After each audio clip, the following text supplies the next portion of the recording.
Assalamualaikum warahmatullahi wabarakatuh. Apa kabar anak-anak? Hari ini berjumpa kembali dengan Ibu Deviana.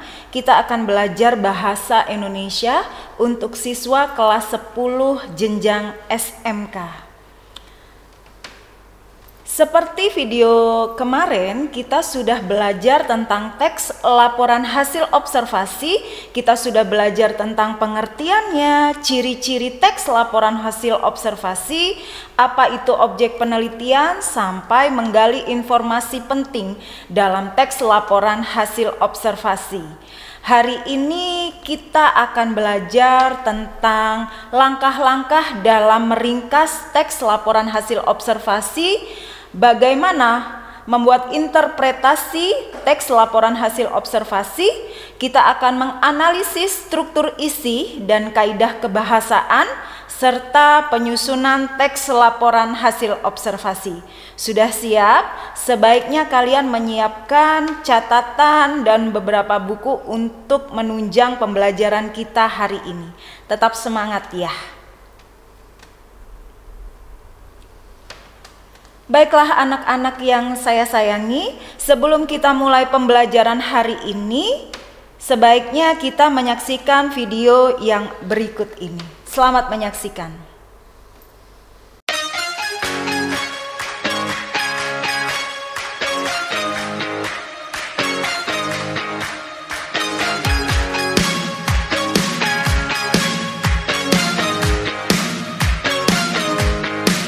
Terletak di kawasan pantai timur Surabaya, wisata mangrove Wonorejo menyajikan wisata alam yang kental. Hamparan hutan bakau menjadi tempat bernaung beragam flora dan fauna yang ada di dalamnya. Untuk menikmati wisata mangrove ini kawan, Anda tidak dipungut biaya masuk. Cukup membayar parkir, lalu Anda bisa menikmati kawasan wisata yang masih terjaga keasriannya ini. Bila beruntung, Anda bisa menjumpai satwa yang mendiami kawasan ini, seperti monyet yang bergelantungan ke sana kemari dan burung-burung yang terbang melintas atau sekedar mencari makan di pinggir sungai.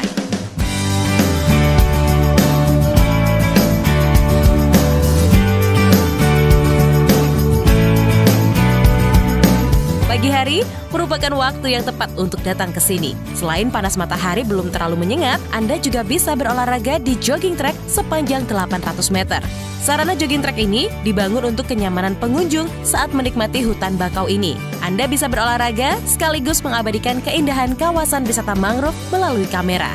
Di kawasan wisata mangrove Wonorejo, Anda juga bisa menjajal sensasi berwisata yang unik, yaitu menerjang hutan bakau di sisi kanan dan kiri sungai dengan menggunakan kapal dari dermaga menuju ke gazebo atau pos pantau yang berada di tepi laut lepas. Hanya dengan membayar Rp25.000 untuk dewasa dan Rp15.000 untuk anak-anak. Selama sekitar 15 menit, Anda akan disuguhi pemandangan yang indah. Sesampainya di gazebo, hembusan angin sepoi-sepoi dan suguhan pemandangan laut lepas merupakan perpaduan yang pas. Bisa membuat Anda tidak ingin beranjak dari gazebo. Ekowisata mangrove ini berada di kawasan pantai timur Surabaya yang berada di Wonorejo, Kelurahan Wonorejo dan Kecamatan Rungkut, Surabaya. Ekowisata mangrove ini berdiri di tahun 2009 dan diresmikan di tahun 2010 oleh Bambang Deha, wali kotanya dulu. Kalau Anda mau ke sini, ke ekowisata mangrove ini, Anda bisa naik perahu dengan harga Rp25.000 untuk tiket dewasa, untuk anak-anak Rp15.000, itu sudah pulang pergi. Jadi Anda bisa menikmati fasilitas yang ada di tepi laut, gazebo-gazebo yang di sini disediakan itu termasuk fasilitas dan semuanya itu gratis, tidak membayar lagi.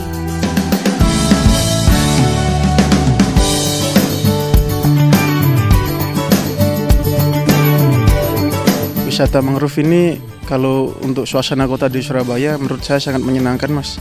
Kalau buat weekend ya ke sini menurut saya rekomendasi lah buat nyantai-nyantai, baca buku atau sekedar sharing dengan suasana sekitar gitu. Soalnya kan di Surabaya kan ya terkenal panas, terkenal kan? Itu banyak mallnya. Kan kayak yang tempat alam itu kan jarang juga. Nah, ini juga mangrove di sini tuh bisa jadi tempat alternatif ya buat tempat wisata juga. Kawan, kedepannya kawasan wisata alami ini akan dibangun menjadi kebun raya mangrove. Bekerja sama dengan beberapa pihak terkait, diantaranya pemerintah Kota Surabaya, LIPI, Kementerian PUPR, dan Yayasan Kebun Raya Indonesia. Mangrove Information Center ini akan menjadi pusat pendidikan, penelitian, dan wisata. Dalam teks laporan hasil observasi, ada langkah-langkah yang harus kita lakukan untuk menyusunnya menjadi sebuah teks. Yang pertama adalah kalian harus memahami isi teks tersebut, lalu menemukan pokok-pokok informasi dalam teks tersebut, dan yang terakhir, dari pokok-pokok informasi tersebut kalian kembangkan menjadi sebuah paragraf. Lalu, apakah interpretasi itu? Interpretasi dalam teks laporan hasil observasi adalah kegiatan untuk menyimpulkan hasil dari teks laporan hasil observasi. Simpulan dari teks laporan hasil observasi tersebut adalah rumusan akhir tentang sesuatu yang sedang kalian observasi. Nah, simpulan tadi adalah berdasarkan dari pemahaman atau penalaran kita sebagai peneliti terhadap keseluruhan isi teks tersebut.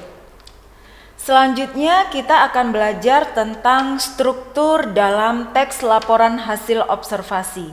Struktur teks laporan hasil observasi terdiri dari yang pertama adalah definisi umum atau biasa disebut bagian pembukaan. Di sini berisi tentang hal-hal yang akan kita bahas dalam teks tersebut.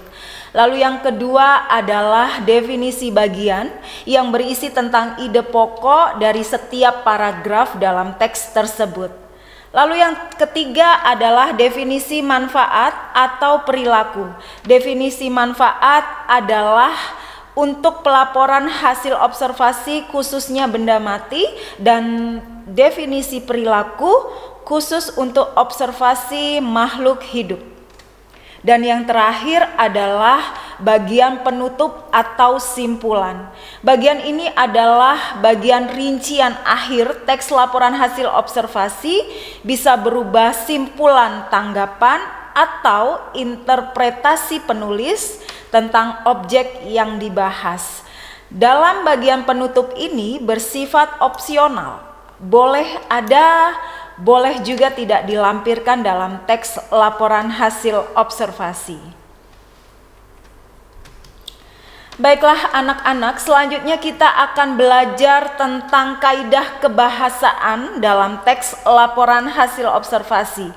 Yang pertama adalah afiksasi atau kata yang mengalami perimbuhan, bisa awalan, akhiran.